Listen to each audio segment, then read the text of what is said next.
It's the Exhibitor Now podcast coming to you from Bonita Springs, Florida, down in Fort Myers area, down in the southwest portion of the state. And we're here for EDPA Access 2023. Mike Morrison, National Sales Director, WS Display, co-host of the show. Of course, with me as always, Mark Johnson, the owner of the Exhibitor Group. And we're just finishing up here at the Hyatt Regency resort here in Bonita Springs, Florida. And as you can tell if you're watching the video, we took some shots about with this resort about all the great things that are going on around here, Mark. There's water activity, very family oriented. There's golf all the way around the facility. That's a mile down the road where we played this week.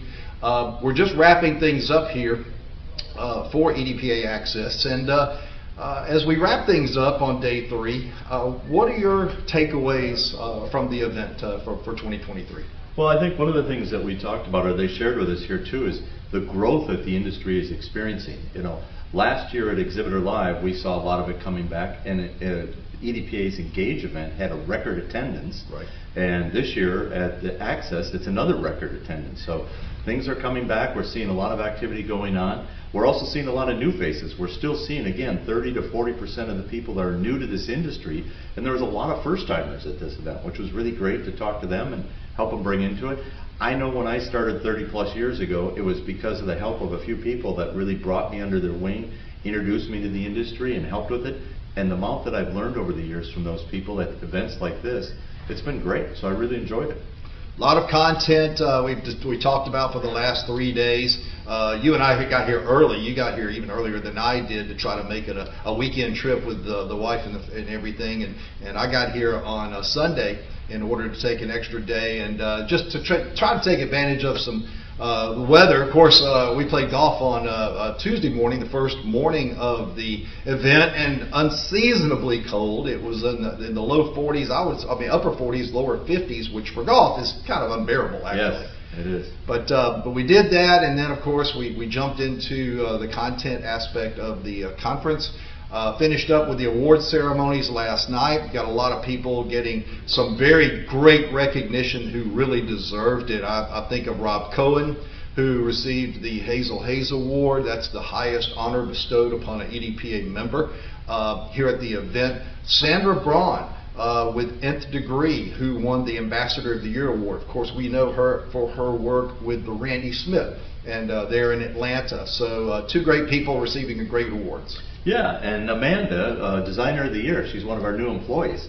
I wish, and I talked to Dasher, the one thing I want to change is when somebody wins, please let us know, because we would have made sure she was here to get the award and recognize it. But it was great for her to see the honor, and we shared it with the company back in some of the video, so they're all pleased with it, and she's great. And all the people are. I mean, it's great to be recognized by the work you're doing in the industry, and there's some phenomenal people here, so it was great to be a part of that. Absolutely. So a couple of other bullet points before we go into our interview time. As you'll notice, we're doing video now, as we're going to start that trek here on the Exhibitor Now podcast. And basically, I don't have my notes in front of me, but I do remember this. You remember the story, Mark, about Yellow Trucking. This was the organization who went bankrupt because of various reasons. As most companies go bankrupt do. They had debt problems, yeah. Right? And got a little too big. And basically now there is a smaller company, I believe the name was Jack Cooper Transport, if I remember correctly, that wants to buy them. And they've made an offer, and now I guess it's all congressional or the legalities that are involved because of the bankruptcy aspect. There's debt that's involved. There's multiple billions of dollars of assets with trucking facilities that they're trying to, I believe, liquidate to handle the debt. And part of that acquisition from this other company would involve money being loaned out there, like at the tune of about $700 billion or something like that. So at least there's discussion now that the possibility is that Yellow might be able to be saved, or will it be liquidated? It'll be interesting to see what happens. Yeah, I don't think it'll be saved, because if they've already gone into bankruptcy, that's the issue. They're stuck, but they could resurrect or rise from the ashes as a different company, and that truly is the problem. I think with the bankruptcy laws that are out there, it's really tough to do that because people are owed money, they want to get something, sell that truck so I get my money. That's where the battle comes in. And to be honest, that was one of the big reasons we moved really quick with EXHIBITOR, because Lee was going to go down that path, unfortunately, and if it was bankrupt, then it's just years before you can really turn things back on. Right. So I'm hoping that a company like that can move a little bit quicker. I believe it could take longer than that, and it may not happen as much as we would like. But we're seeing, again, what do we see? A shortage of drivers, and all those drivers are going other places and getting jobs. It'll be interesting if they can get them back, even if they do put it together.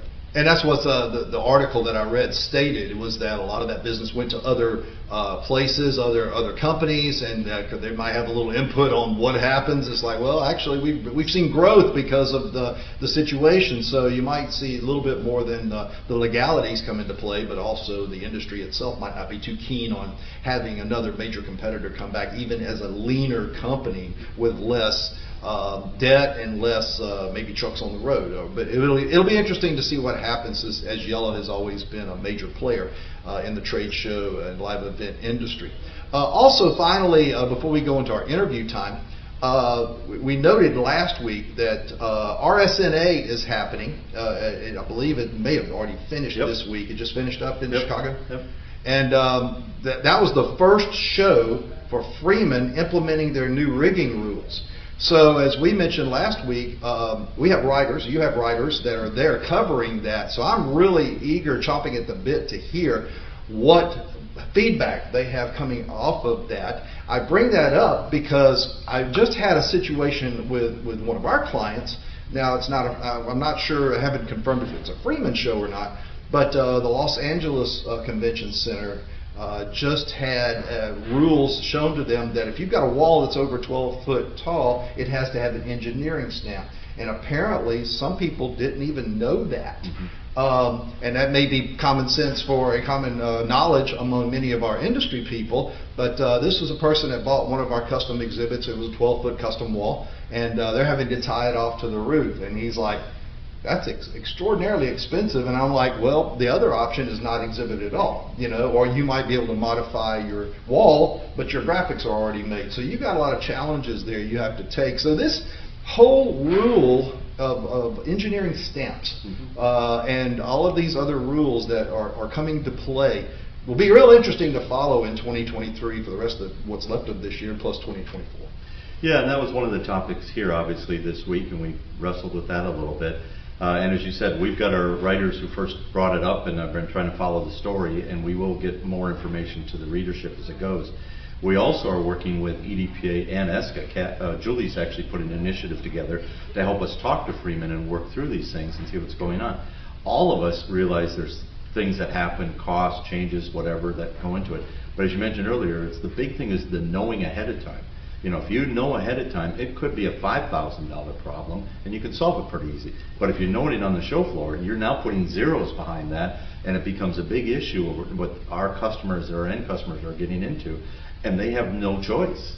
And then that's where the frustration and the anxiety goes with a lot of people with it, and who's stuck in the middle and has to cover all that. In a lot of cases, it's us as suppliers or the exhibit partners that the end customer wants us to take care of. So all we really want to know as associations and as an industry, let's know about ahead of time, let's work through this. And again, it was even talked about, can you imagine if these show regs were coming out and before they came out, they actually talked to us and maybe got our feedback and a little insight on, hey, this could work, but could you try this, or what about that, and be a part of it. And I really think Julie Kagy is doing a great job. She'll do more with us, and she's also part of our presentation. She's going to have a spot at EXHIBITOR Live to really cover some more of these issues. But she's working with EDPA and Dasher with it too to see what we can solve for. One of the big issues, it's an ever-changing industry, but the more we can communicate ahead of time and work together, obviously it all works better. We can't kill this golden goose, as Bill Haney always calls it, that's feeding all of us. So let's make sure we take care of the industry as it goes forward. We got a couple points on that too I want to talk about today. Sure. One, today is Dee Selfie's last day. Dee has done so much for this industry that we actually promoted her for the Hazel Haze. We talked about the awards and some of the stuff that's going on with that. Right. She has educated more than 50,000 Oh my goodness. Wow. of our end customers, and this whole industry lives off of that, and we got to take care of those people with that.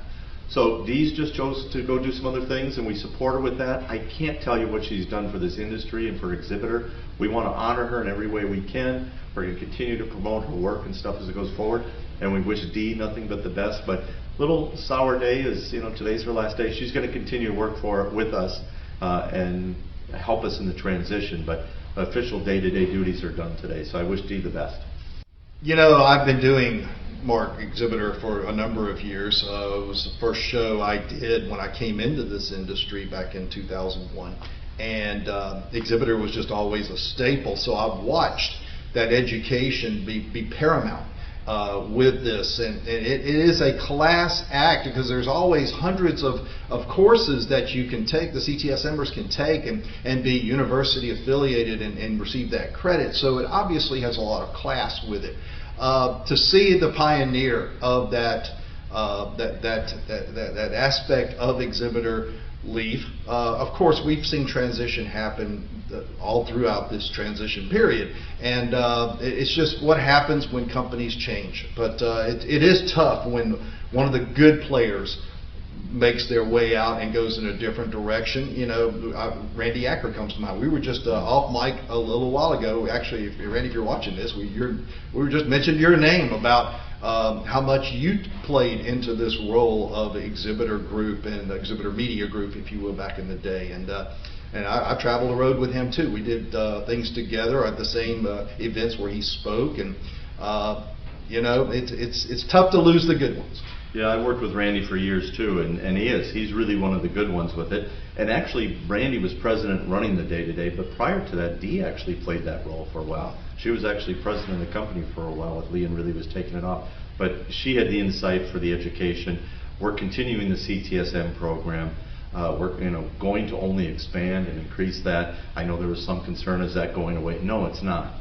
We did listen, as we've talked about before, for some of the feedback. You'll see 3 single-day certificates coming up, and one of them was just announced here at Access.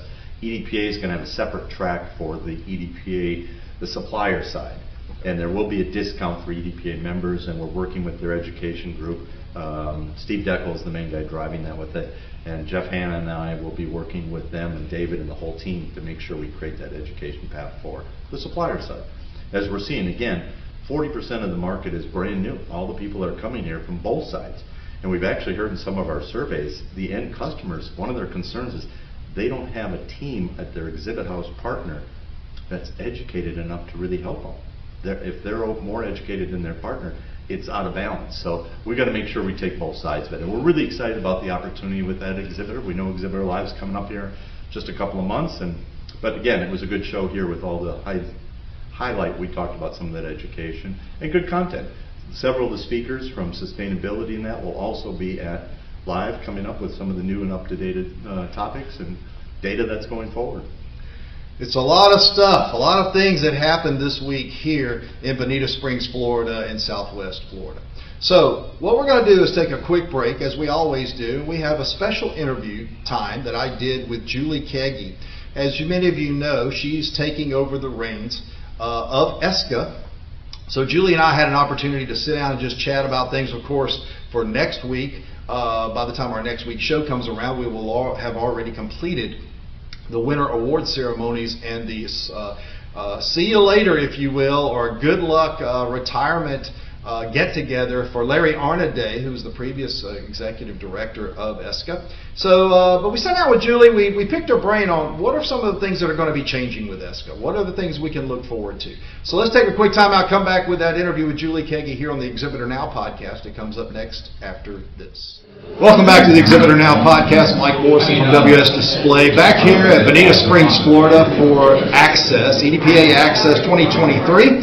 As you can see, we have our first guest on our video podcast, which I'm excited about. I've always joked that she's like my sister from another mother because she can't be my brother from another mother.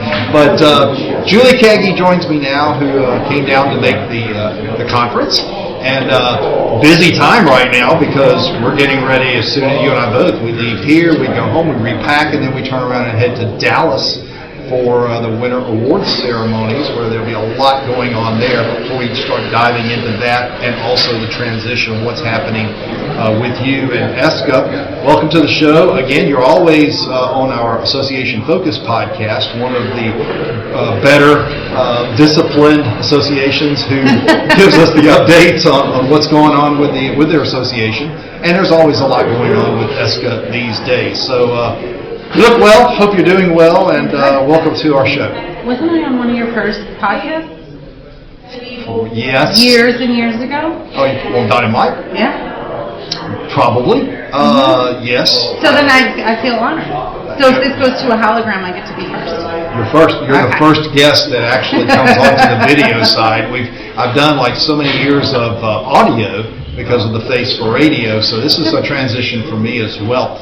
Mama said I had that face for radio, and I always listened until now. So, but let's talk a little bit about, first of all, Monday night. That's going to be a big deal. I'm flying to Dallas specifically for that event. It's the Winter Awards ceremony for ESCA, where a lot of awards will get presented, but also a very sobering goodbye from the industry to Larry Arnaday, who's ran ESCA for a long time, and that's going to be a tough one, I would think, don't you think? Yeah, there's 54 years in the industry. He's been running ESCA since 16, 17 years now. He's been the executive director, but before that, he was always involved in ESCA. He's the past president of ESCA. So Larry's retiring, and Larry's a legend. Larry's a legacy. Larry's my mentor.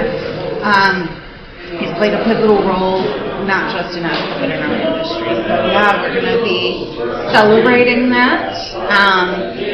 Celebrating a year that frankly was a year, man. Am I right? Yes.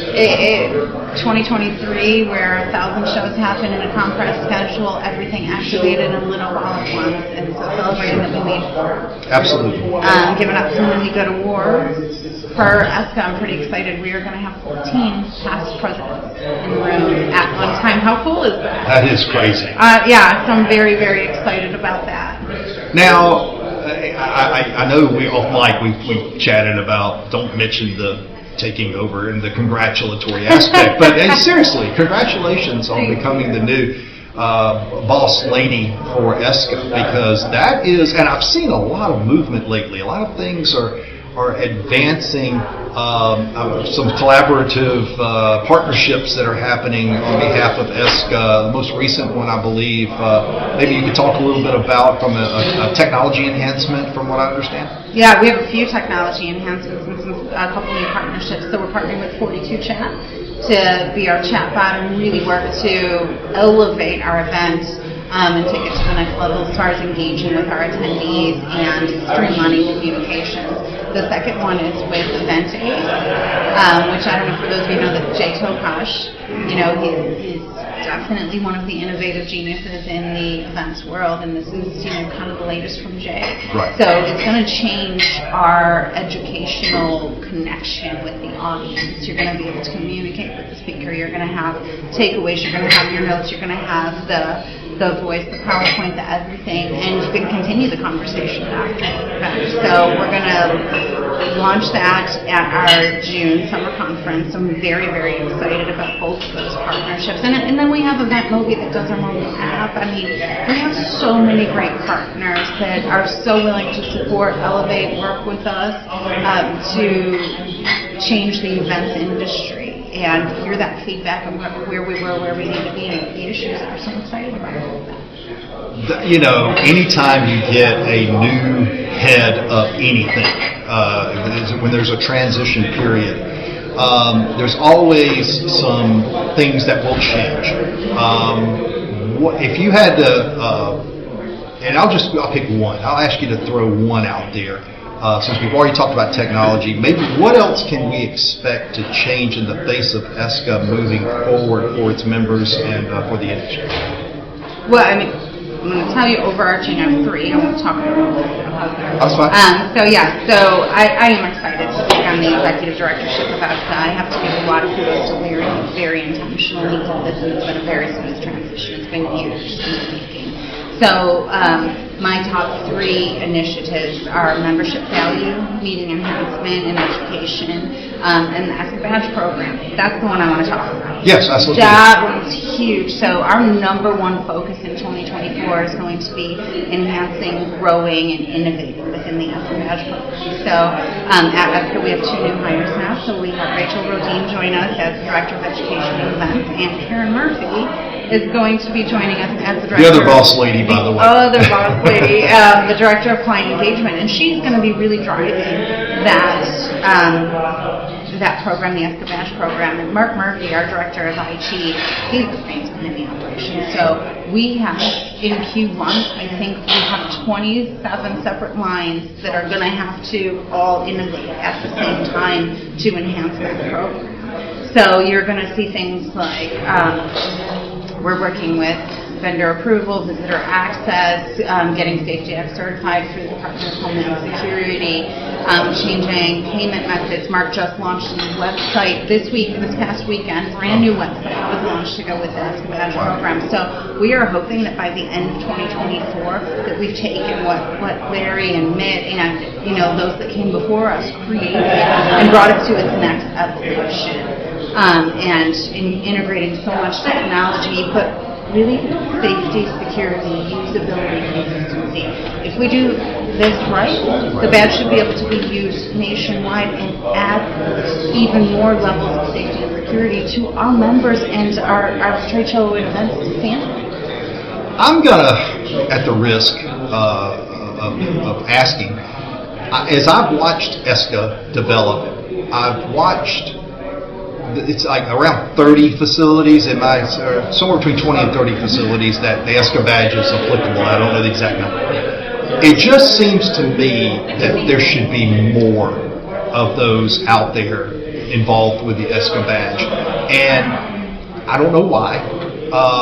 I can speculate, but at the end of the day, you say working across the country, but is there a big focus on adding more of those locations to the roster? Yeah, I think, frankly, that we'll double and then be at almost all facilities within the next 5 years or so. We should double this year.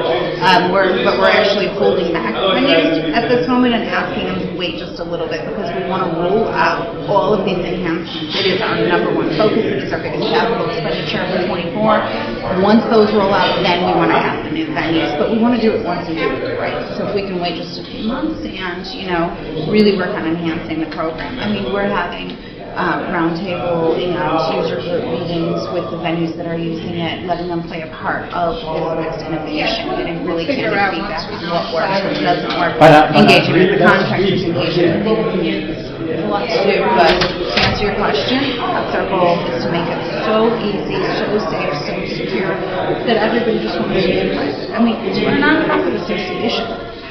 Our job is to protect our members. Our job is to serve our members and to serve the industry. So any proceeds that come from that go right back into the industry, whether it is through safety and security or education and advocacy, whatever it might be. Well, that makes total sense. I've just sat back and watched, and of course I've gone into several locations with my badge. I've got an ESCA badge, and waltzed through without absolutely no problem. Anaheim comes to mind. Of course, Georgia World Congress Center just recently did that for setup without having to go through all the wristband stuff. So, yeah, it'll be interesting to see the development of more locations and the advancement of the benefits of it. We're really excited about that. That'll be huge. Let's shift to Summer Educational Conference, which after this coming Monday will be the next, I guess, big focus event for ESCA, and that's going to be in Hot Springs, Virginia. We just did a site visit 2 weeks ago. You didn't carry me. It's so it doesn't count. It's at the Omni Homestead. The hotel itself is older than America. I think it's 1774. Oh, wow. It has Pat Potzer, correct me, the first tee in America is there. It was a 6-hole course back then, but they kept the first tee in America and the first spot in America. So that's awesome. Incredible. You drive in through the mountains and then you get there and it just opens up in front of you. It is going to be picturesque, an iconic event for us. The venue itself is mean, it's incredible. Now, how did that come about? How did that venue come about? And they approached us, and I said, "Whoa, this seems really cool and inconveniently located. So that sounds like that's right up our alley, right?" Right. Now, where do you fly into? Roanoke, and then you drive an hour and 45 minutes. Oh my! But let me tell you, it is the most beautiful drive. I mean, we stopped 4 times and took pictures. Waterfalls and mountains and sunsets and sunrises. It was me, Pat Putzer, and Taylor Vereen, and we absolutely had an adventure. It was so great. So there's a lot of aha moments. A lot of them, but we'll be running shuttles and stuff like that to make it easier. An hour 45-minute shuttle. That's a haul. There will not be a cooler aboard. We don't want to do pouring out once we get there. Yeah, excited about that. And you know what? Let's talk about EDPA. Here we are. How cool is this? This is my first time at EDPA. That's correct. That's one thing I mentioned, I think, on the front end is that we're actually in the EACA organization area with Jim Warren was nice enough to let us shoot here at his table, and because they're having a session inside. But yes, I believe you're here. He's here. Who else is here in the association? We have Jessica Silva with Exhibitor Advocate here. Yep. You have Exhibitor with David Dubois and Mark Johnson are here. I better mention that. Yeah. Might be a good idea. Yeah, but you know what? I mean, it's a really good sign of where we're at. We have our last summer education conference. We had almost every association represented, and it's something that I personally am working really hard on is bringing us together and figuring out where we can make the tide rise. So we spend a lot of time talking about things like sustainability, safety, workforce development, industry awareness. These are all things where we all win together. Correct. So we all are up here to run issues, but there's these overarching issues that benefit all of us where we should be consolidating our resources, whether they're people, time, or money, or resources. We're stronger together. Right. And so that's why I'm here is, to support Dasher and EDPA and to learn from each other and to help the industry. Seems to be a collaborative effort across the board in the industry. Besides, the associations, I'm seeing a lot of that these days with companies, with product, with mindsets that maybe it's over way past time for that to happen, basically, because it's always been my way, our product. All we care about is the proprietary aspect of it. Now there seems to be a little bit of a Reese's peanut butter cup type of mindset. Maybe chocolate and peanut butter can work together. Sad analogy, right? I will say, so joining ASHA, I came from one of the member companies and was a member of that. It was so strange to me when I first showed up to be sitting there with my competitor, where we have these very, adversarial type of relationship with sitting at each other. But then to get into that room and that hat goes off, and we come together to work on the good of the industry. Correct. And how we grow the industry, how we advocate for the industry, how we drive issues for the industry. I said it to Dasha, I just said it to Jim Warren, we're not always going to agree. Right. And that's okay because we're representing our membership, which has different objectives. But on those other things where we can, how can we be stronger? How do we get there faster together and serve our industry as a whole? Right? Yeah. COVID really let us. We have EPA now, Tom Sherwood and his group advocating for all of us. Huge shout out to, the instructors of that, people like Bob Priestack, with Raymond. But that proves that we should and weren't doing good enough job. So let's take that to the next level. This industry had a lot of that assumption that we're invincible. And COVID did teach us, wow, you can't get knocked down a couple of pegs pretty quickly. So, yes, it's an exciting discussion with Julie Kagy, the new Executive Director of ESCA, coming up really soon to a city near you. And we're going to take a quick break, come back and wrap things up for this week after this. Great interview with Julie, Mike. She's remarkable. I mean, Larry's done a great job, as we've talked about with that. But some of the changes that she's got in mind, and she's responding really well, as we talked earlier with the Freeman situation and some of the hanging signs. She's responding really quick and putting the people together, and I really enjoy working with her. So all change comes. Larry's done a great job. I wish him the best. Thank him for all that he's created. But Julie's great, and a great interview. It'll be interesting to see the changes that we will see implemented in 2024. Of course, I'll be flying on Monday out to Dallas for the Winter Awards ceremonies. Looking forward to that. Looking forward to seeing our general contractor services side of the industry. This week was experiential designers and producers, and then next week is going to be contractors. And then that's going to wrap it up for the year, Mark. And hopefully I won't have to travel anymore till January. And then it just kicks into overdrive as we see shows kick off. CES, I think it's like a week later than what it normally is. It's usually like right after New Year's, or you're setting up during New Year's, and so maybe they kind of got smart and extended that out some so as people can enjoy the little bit of the holidays. But then the shows just start kicking off and taking off, and then it gets kind of crazy after that. Yeah, I think it's 9, 10, and 11 is CES. So you said it's the week after that. It is. It's just after the first of the year, it is off to the races again. So hopefully the industry, all of us, you and I, get a chance to breathe a little bit. Next week, I'm actually up in D.C. with Exhibit Edge, the company we just purchased. I'll spend some time with them, getting to know them and making sure that we bring that group together and work there. Then I am going home too for a couple of weeks, and we'll be in Minnesota for the holidays. But then, as we've talked about, I'm actually a permanent resident now of Vegas, and so we're packing up the dog and driving there, and we'll be in Las Vegas by New Year's and spend the rest of the time there and open up our facility in Las Vegas, and it'll be a lot of fun. But yeah, the shows are just going to take off, and I know I got to get some rest. I've actually got a cold that I pushed hard too long. You've been fighting some stuff on and off too. It just finally catches you, and I know this industry we're all excited about the growth we've had this year. We're excited about being back together, and a lot of hugs this week and stuff like that. And I owe you one too. It's our anniversary. It was a year ago we started this. It was a year ago. Yeah. That's right. This was the event that everything started. We joked about it because we went to lunch the day before things got kicked off, and we talked and said, okay, this is what we can do.